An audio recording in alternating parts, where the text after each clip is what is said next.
Hello YouTube, and welcome back once again to Delersholid. Now then, last episode was pretty traumatizing, for me at least, and we are still under siege by those damn goblins. So at the moment, most of this episode is going to focus on cleaning up this lower fortress area, maybe getting that back in order finally. Got my fingers crossed, and I'm not really hoping too hard on it. Now last episode we lost the hand of Delersholid, so I had to find a replacement. So our new hand is Adam Lucky Misashnish. They've been in the fort since the very beginning, as a tunneler. So I figured he could use a more cushy job at this point, and he's at least poorly suited to the task, which is more than I can say about most of the other dwarves. So that's how we're going to start off, and if anything happens, I'll get back to you. Alright YouTube, looks like the siege is over. Although there are still quite a few invaders on the map. There are a couple trolls and a goblin inside our walls, who are currently locked out. They appear wounded, like they tried to crawl up on the roof or something and fell off. There's also a ton of invaders down at the bottom of the waterfall basin here. A group of beak dogs fell off the waterfall at one point. I don't know why that happened, but they've kind of just been sitting down here the entire time. I don't know how they haven't drowned yet, but they appear to be making their way off the side of the map. We made some beautiful progress down here, getting all this stuff cleaned up, and it actually wasn't as painful as I thought it was going to be. I built a little chamber here just for crushing all this stuff so we didn't have to move it so far. And I also built a few mason workshops over here because there's a lot of stone in this area now. And we need a lot of furniture made. I was trying to get a lot of this lower fortress stuff ready for my dwarves. All the doors, furniture, getting some of these rooms under here nicened up, replacing a lot of these damn microcline walls with some nice gray stone. But there's still a way to go on that. But I think now that the siege has left, we're going to focus more attention up on this northern wall. I'd really like to get that in a good state before the goblins come back.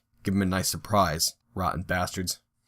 So then, I'm going to have my squads go down to the green hall here, while I have another dwarf pull this lever to open up the green hall gate, and actually all the other gates as well. I can't imagine there'd be much trouble lurking up here at this point. The gates are beginning to open. Let's move out, soldiers. Mop up the courtyard. Alright, the courtyard is successfully cleaned up, so I'm just going to station my squads at a couple areas right around the fort here, just in case there is some sort of trouble that I missed. And I'm going to let my dwarves get to work. Tulan Regaral, the owl hammer, is taken by a Fey Mood. Hoping for a good one. Don't let me down, Tulan. Tulan has claimed a clothier's shop. Starting to lose hope. Tulan has begun a mysterious construction. He didn't bring back that much. I only saw him bring back a boulder and some cloth. Resourceful. Tulan Regaral, the Owlhammer, has created Anzish Thier, a cave spider silk coat. That could be pretty cool. Let's see how wrong I am. The Alchemies of Harmony. This is a cave spider silk coat. All craft dwarf ship is of the highest quality. It is encircled with bands of cave spider silk. It is made from cave spider silk cloth. On the item is an image of Iteb Granite Rush, the dwarf in Galena. Very straightforward. A silk coat with an image of a dwarf on it, in stone. Pretty cool. Now get back to work. Oh, and throw it in the pile too. The cleanup up top is going along nicely, if a bit slow. You can see there's still a considerable mess near the green hall here, but work is slowly getting done up at the north wall. I've decided I'm only going to put one pressure plate at each end of this tunnel right here. As it is, I'm going to have to link each of those pressure plates up to each of these sets of spikes, and there's going to be a whole bunch of them. And that's going to be a task. There's no way I'm doing that 10 times. Merchants had arrived earlier, but our trade depot was destroyed in that siege, and we have yet to build another. The outpost liaison told us the world is the same as ever, which I really disagree with, honestly, seeing as how we're now in the age of goblins. But other than that, everything's all quiet here. One of the fortress's children has grown to become a peasant. This particular child is actually the son of Astesh, the hand of Delersholid, that died last episode. I was looking around in his mind here, and he seems like a pretty decent fella. Humble, and he values friendship. He feels a strong need to reciprocate any favor done for him. And he's an optimist. One of the things I found particularly interesting is the fact that he personally believes that those who sacrifice for others should be deeply respected. Like his mother, perhaps? Well, she certainly sacrificed herself. Whether or not she did it for the good of others is up for debate. Einad's father is deceased as well. He had died in the fortress quite some time ago, so this little kid's all alone right now. And you know, I think he deserves a nickname. We'll call him Einad the Humble. How about? And while we're at it, we'll also make him a filthy dirtbeard. There you go, Einad. Now you can finally enjoy the toil that adult life has to offer. Holy shit, YouTube. Okay, this is something. We currently have 5 beak dogs coming through the memorial hall. Now these were beak dogs that had fallen off the waterfall and were down in the water for quite some time, but these ones actually eventually made their way down to this underground canal area here, and I can see there's actually a couple of goblins down here at the moment as well. But the water has since frozen, so the water down in those underground canals has gotten particularly shallow. There's also a stairway down here that we had just used for access when we were building the thing, and that was connected up to the memorial hall. That's how these guys are walking in here right now. That's a little vexing. Not a big deal though. Luckily I happened to notice it as soon as they were walking in. I'm just going to go around and lock all of these doors. Okay, that's all set. And I'm going to station both of my squads right in the middle of this area for now. I really don't like the looks of this, YouTube. Too much water here. Very dangerous. These walkways are so narrow that one wrong dodge can throw a dwarf right down into one of the wells. Well, it looks like these beak dogs that are out there are kind of circling the memorial hall looking for a way to get in currently. And I had paused it right when they're all kind of up at the north side. I think I'm going to send my squad down to the south and try to get them out in that hall before the beak dogs come back around. Just going to unlock this door right here. Let's go, guys.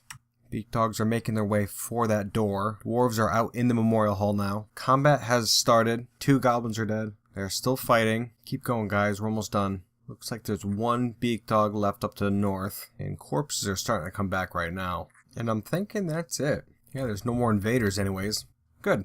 But unfortunately, now we have a bunch of unmangled corpses down here that will soon turn into zombies. Now we got blood all over our nice memorials. Is that disrespectful? Maybe not. We're just spilling blood for those who no longer can. That's utmost respect right there. I'll tell you what, YouTube, I'm going to send these guys home for now, and I'm just going to lock up all these surrounding doors, and then when they do come back, I'll send my squads in. Pro tip here, Dwarf Fortress players, if you ever see a job canceled because of dangerous terrain, that means that 75% of the time, it's absolutely nothing at all, and then that other 25% of the time, it means a dwarf is about to die. This is the 25% right here. Here we see As Katakaban, a fairly long-time fortress dweller. I was close to a waterfall. I am so content about this. Well, now you're submerged, you asshole.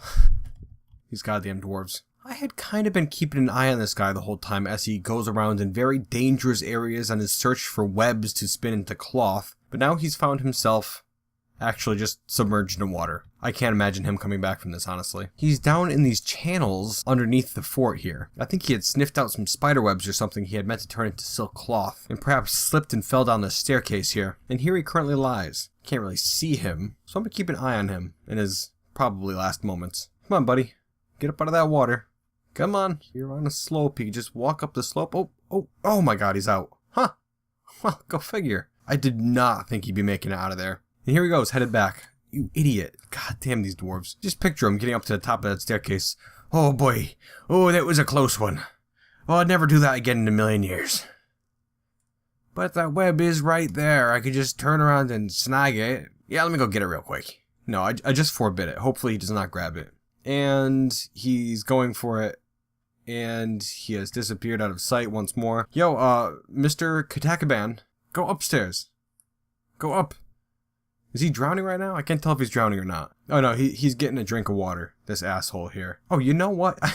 I think he's actually locked out of the fortress right now. Yeah, I don't think he was collecting webbing down there. I think I just locked him out when I locked out all those beak dog corpses. Yeah, that's exactly what I did. Well, I mean, still, it serves him right for going down there in search of web. Now I'm going to unlock this door up here and order the dwarves to kill this 1 beak dog corpse. And here they come. Oh, one of the dwarves is taking hits, but they killed it. Yeah, it looks like both his hands are cut open. Not too bad though. He'll be fine. Well, hey now YouTube, will you look at that? Odom the artisan has given birth to a girl. That hasn't happened in quite some time. I almost forgot what it was like. Let's take a look at the little tyke. Both parents are alive. Most dwarves can't say that. Especially in Delersholid. Well, I'll tell you what, just because we haven't had a child be born in the fortress for quite some time, I think this little one deserves a nickname. Considering that we now live in the age of goblins and we're constantly surrounded by hordes of zombies at all times. A nickname for a baby born into a happy family should reflect all these facts, YouTube. Alath, Hope, Kogan Kenzud, a dwarven baby. I like that. Grow up well, Hope. Don't end up like Baby Beard, please. I certainly don't want any more toasted babies on my hands. Here we have another dwarf who's been possessed, Rovad the Knucklehammer. Yet another military dwarf.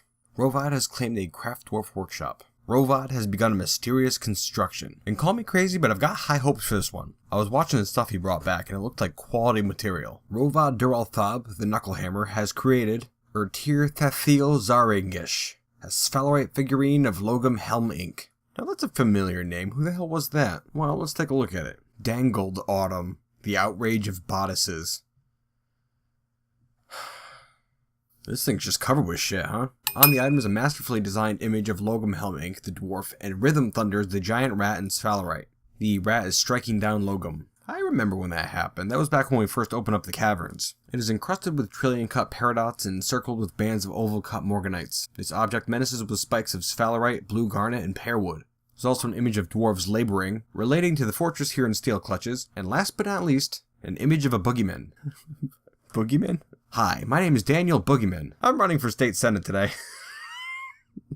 Boogeyman.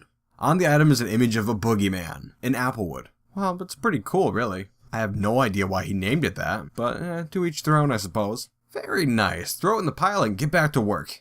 Alright, YouTube, an obscene amount of time has passed, like literally all day over here. I've just kind of been sitting here and you can see the frame rate. This is what I'm working with here. Fortress is slow as hell, so it's taken him a long time to do what I want him to do. That being said, it's coming along rather well. Now, if we look up north here, the hull is basically done. You can see the one pressure plate down to the south there, and that's already linked up to most of those spikes that you see. I put it at this end here so that when goblins pass through, usually in a big horde, the leader will step on this one, and then all the ones behind him will get hit by these spikes. If I put it at this end, then only the goblins who get about halfway through will be affected by it. Oh, and you'll also notice my nice new totems out here, looking menacing as heck. Till you take a closer look at them. Let's see, we have, a groundhog skull totem, frightening, and a cat skull totem. Wow, that's gonna scare off some goblins. A boar skull totem, turkey gobbler skull totem, a billy goat, yak cow, a sow, and a hen.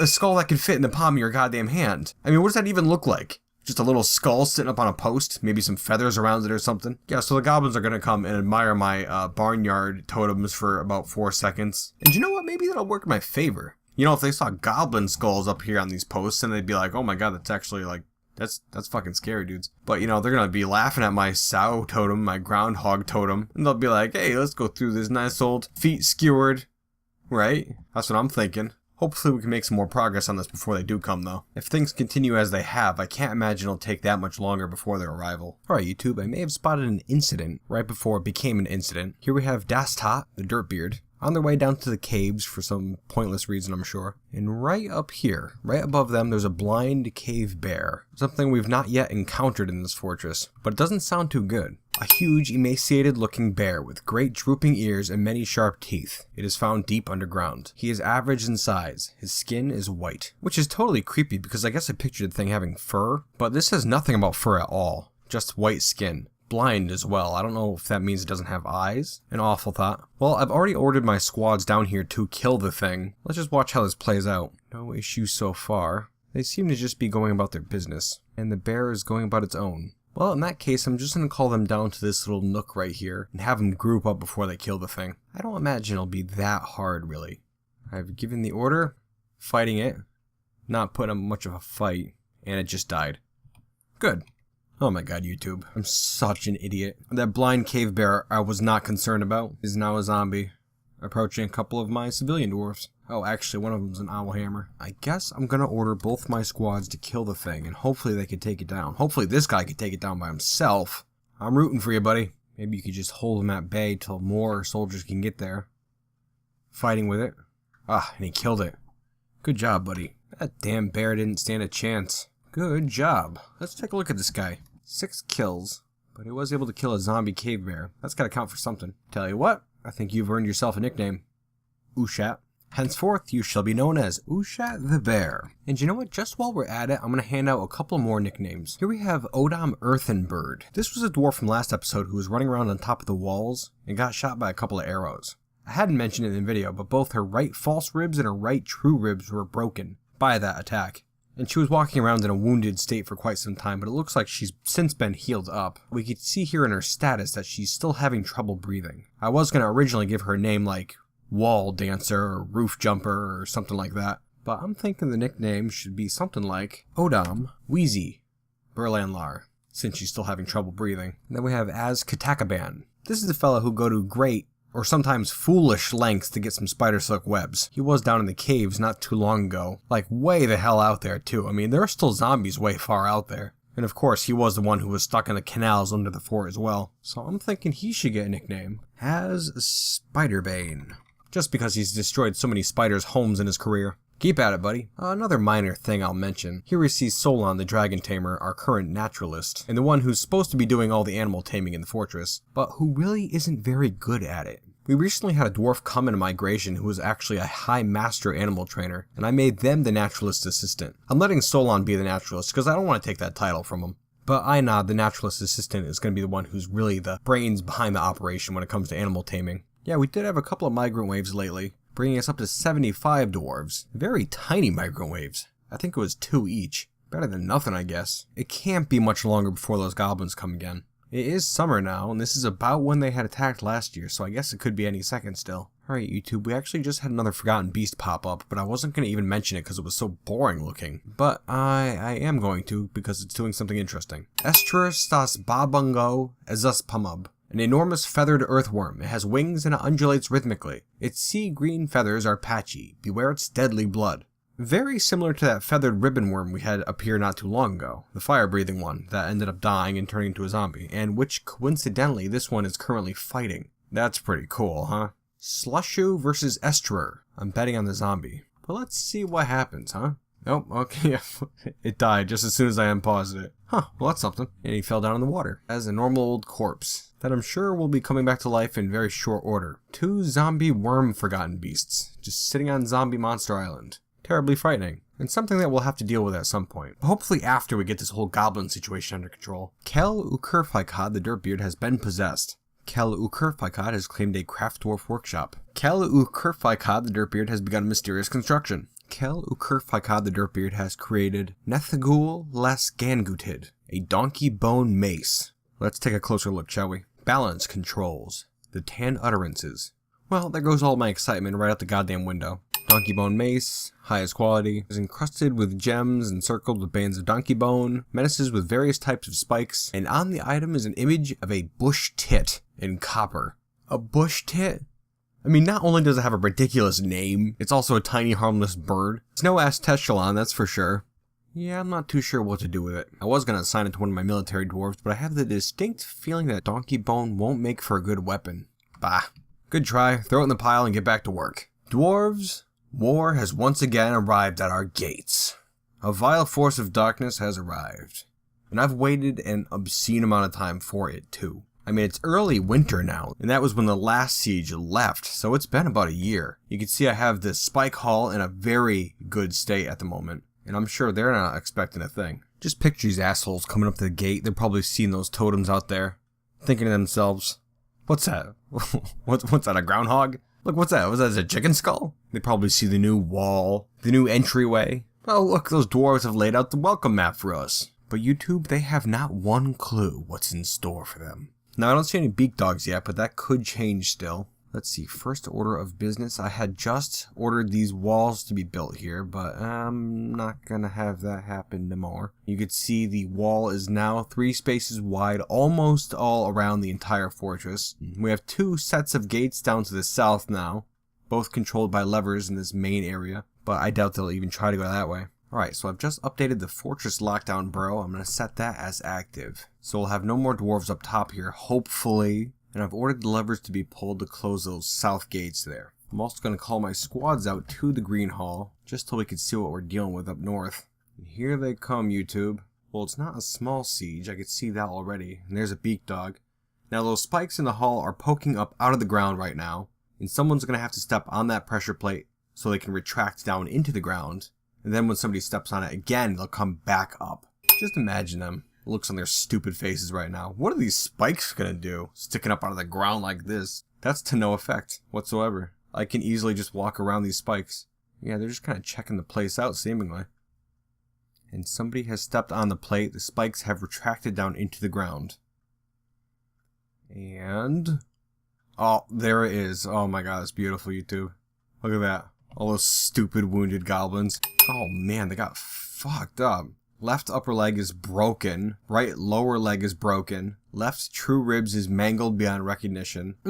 That is beautiful. How do you like that, you bastards? Still think it's your age? And there are goblins dying left and right now to their wounds. Soon to come back as zombies. Now the plan is, YouTube, that these guys are going to continue on with their little trek, come up to the fortress here. I'm going to send my guys out, beat them up a little bit, and then when they try to retreat through that same exit, there'll be a wall of zombies waiting for them. But I guess we'll see. This is Dwarf Fortress. We can't forget that. Yeah, it's a sizable siege, but it's not that big. Not like those 2 sieges with all those beak dogs there. It's at this point I'd like you to notice the green hall here and how clean it is. There's no more goblin pieces and tattered clothing all over the place from those previous sieges. Well, not to say that the place isn't still caked with vomit, and that's not going anywhere quickly. But we managed to get all that crap out of here. All that previous war carnage is now dealt with. And we're just seconds away from dirtying it all up again. Isn't that wonderful? No, it's actually not. What the hell is that? Oh, I see these arrows flying out. It's because goblins are shooting at these zombies which are coming back. This is going to be a beautiful thing, YouTube, I'm telling you. I am sending these guys out now. I'm going to kill all these goblins right here. Go ahead, go get them, guys. This is your time of glory. They have exited the fortress. They're charging the goblin bowmen. I can already see dead goblins. Not even an issue, YouTube. The dwarves are mowing down those goblin bastards. I see at least one badly wounded dwarf. Oh man, he just got back up. Just shook it off, I guess. Yeah, these goblins can't do a damn thing. As we speak, those goblins are trying their damnedest to retreat. Now, I would love to chase them back through this hall, but you know exactly how that's gonna go. They're gonna get halfway through that hallway and some zombie's gonna step on that pressure plate. All of my military dwarves are gonna get skewered. So I'm not gonna even bother with that. Something disturbing though, I just noticed we have a deceased dwarf outside our wall here. Reg Lytasthunen, the Iron Tamer. Interesting, I'm not too sure what he was doing out there exactly. I forgot about these zombies that are going to be coming back towards the Green Hall area. I'm going to put my squads in here just in case. Yeah, it looks like these goblins are having a hell of a time getting back up to the north there. The zombies keep coming back in that hall and attacking them. This kind of creates an interesting problem, YouTube, because now there's all this shit all over the spike hall. And before we can clean it up, we have to make sure no zombies can come back that can trigger these spikes again. So I think I'm just going to wait a while for anything that can come back to come back before I do anything out there. But that's really just a side note at this point. We kicked those goblins' asses. We're gonna retake this age, YouTube. This age will be the age of dwarves before I'm done, damn it. I'll bet my beard on it. Especially good considering we didn't lose a single dwarf, or rather we did lose one dwarf, but only a single dwarf. Better than previous attacks. It's good to see my dwarves adding to their kill lists. Actually, you know, it's looking like the dwarf in my military with the most kills so far is Ingish the Mayor, with 11 kills. Most of the others have between 6, 7, something like that. Pretty good, buddy. I didn't think much of you, but hell, if you can fight, then you're fit to lead, in my opinion. A beautiful day in Delersholid's history, I'd say. I'm certainly glad that Spike Hall worked out well. I guess we'll just keep mopping up top here and get back to work. And I'll let you know if anything interesting happens. Thab Eshtaneral, the artisan, has been taken by a fey mood. Thab Eshtaneral has claimed a clothier's shop. How mundane. Thab Eshtaneral, the artisan, has begun a mysterious construction. Thab Eshtaneral, the artisan, has created Delethilram, a sheep wool headscarf. Interesting. Let's take a look. Polish Peak. This is a sheep wool headscarf. All craft workmanship is of the highest quality. It is encircled with bands of copper, dog leather, and radiant cut lapis lazuli. It is made from sheep wool cloth. The thread is midnight blue with dimpled eye. This object is adorned with hanging rings of dog bone and copper, and menaces with spikes of gabbro. On the item is an image of Luldbird, the iron greaves in sheep wool. On the item is an image of a cacao tree in dog bone. Is that how you pronounce that, cacao? That's what I'll go with. Well, it's certainly an interesting one. I would have preferred a piece of armor or something, but I imagine that one would look pretty cool. Well, good job. Throw it in the pile and get back to work. Well, YouTube, I just finished up the last touches on this wall, and now it is 3 spaces wide all the way around. Quite a feat, might I add. You can see I've already begun work on the next Z level. Just a little bit, and it's going to be kind of a sloping pattern, just to ease construction a bit. And I'm going to eventually have this be 3 Z levels tall, just for the awesome factor. You know how it is. Minka Mubunbumrek, the Dirtbeard, is taken by a fey mood. YouTube, this should give you some idea of how much time is going by exactly. This will be, if it is successful, the 5th artifact in this episode, which is really something. Minka Mubunbumrek has claimed a mason's workshop. Minka Mubunbumrek has begun mysterious construction. Minka Mubunbumrek, the Dirtbeard, has created a Shakelnis, a tetrahedrite cabinet. Let's see here. Time War. Yada yada yada. It is decorated with dog bone, pear wood, and sheep wool, and encircled with bands of rectangular tetrahedrite cabicons. This object menaces with spikes of pigtail. On the item is an image of a cabinet in pigtail. On the item is an image of soul in dog leather, which I believe is a type of fish. On the item is an image of Toulon gloved vessels, the dwarf in pear wood. The artwork relates to the settling of the dwarf Toulon gloved vessels in Steelclutches, the grim fortress of conquerors, in the mid-autumn of 1018. Jesus. Okay, that's just boring, dude. I mean, it's actually like this dwarf was trying to be funny and made this thing for the shock value alone. Great work, throw it in the pile.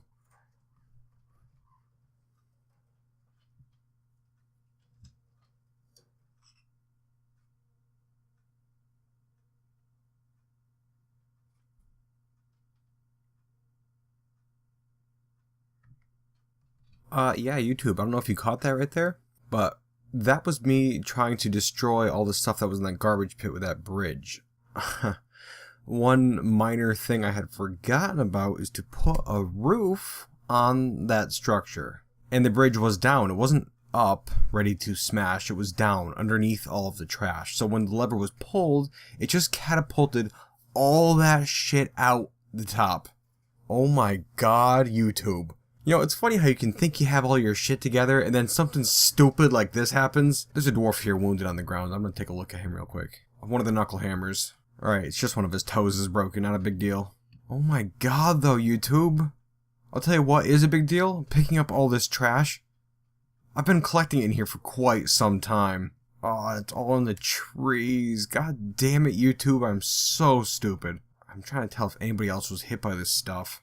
This poor dwarf has her neck torn open. My god. Well, really, all things considered, it could have been a lot worse, I think. Holy shit, though. Guess my lesson has been learned. Oh my god, all this stuff got catapulted up into this archer roost here. It went that high. Wow, that's really amazing, honestly.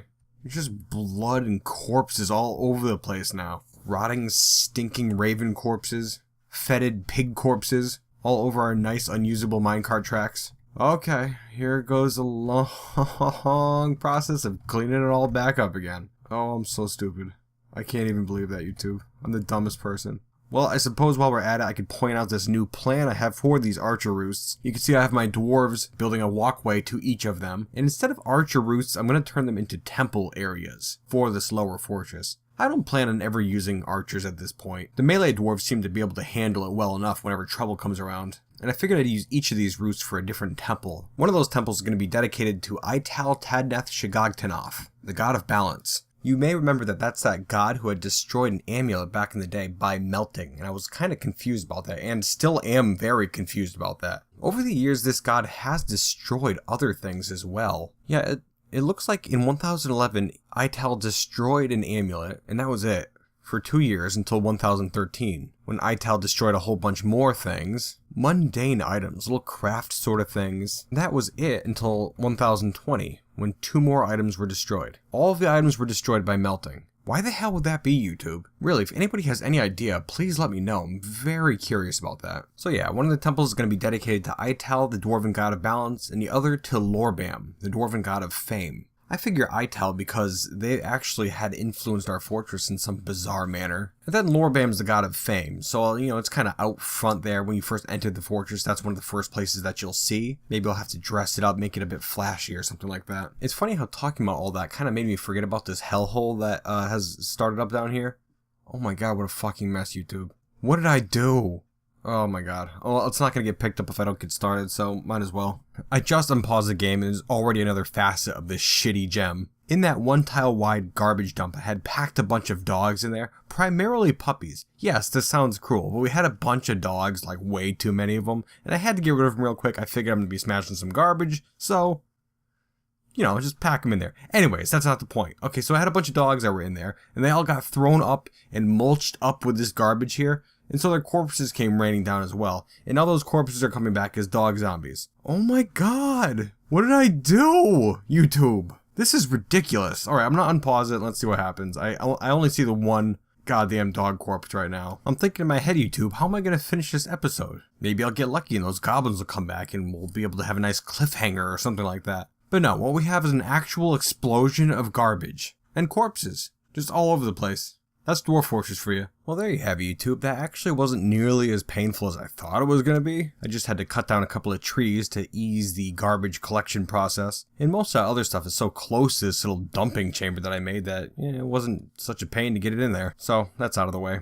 And I think we're reaching the end of the episode, YouTube. But before we go, I'm just going to show off these little rooms that I had made in the lower fortress area here. Now this mostly microclimate room right here is going to be our future farm plot area. And you can see above, I'm also carving out another room. This is where the kitchens and food storage is going to be. And up above that, I'm going to have raw foods and food storage items. And there's actually another identical area to that down to the south here. And next episode, hopefully we'll get that finished. I'd count on it. This episode was actually fairly slow in my opinion, although I guess a lot did happen. It's currently late spring, so if I'm not terribly amiss, it's almost been 2 years in this one episode, which at the rate my frames are going, damn, you know I spent a lot of time on it. But no worries, we got all that garbage up top squared away, all this garbage underneath squared away, and we successfully fended off a wave of goblins. Not one of their bigger sieges, but not a small one either. And finally we have a good working defense. Hopefully they come with one of those bigger sieges so we can see what it can really do to them. But I don't know, maybe they've had enough. They kind of attacked real quick there for a while. One attack after another, after another, after another. Maybe they kind of tired themselves out or something. So for the time being, next episode I'm planning kind of a slower episode. Maybe back to one of those building episodes that we had a while ago. Because we really got to get this lower fort into a working order, I'd say. It's been far too long. And I think after we get these farm areas ready, we can start moving dwarves down here on a more permanent basis. Maybe we'll do some more in the craft area here, make another craft area down to the south here. I really want to put a new memorial hall down underneath this water trap area. I'm thinking a couple of Z levels high with just the memorial slabs arranged around the outer perimeter, and maybe a couple of shrines to the more important dwarves in this fort's history. Temples too. I want to start making more permanent temples around the area. These small temple rooms that we've had since the beginning are kind of shameful in my opinion. And how about some sort of a vault? That'd be pretty darn awesome, I think. Gold floors, gold columns, a giant locking door. Well, I hope you enjoyed this episode, YouTube, and I hope you'll join me next time. And remember, if you get some Delersholid based artwork to me in some fashion, I'll make sure that it gets into next episode. And also, don't be afraid to leave a comment, because I tell you, I love that shit. I want to hear what you think of this fortress. Do you like the direction it's going in? Do you hate it? Either way, I'd love to hear about it, because your feedback means a lot to me, YouTube, and I want to thank you. You all rock. But until next time, YouTube.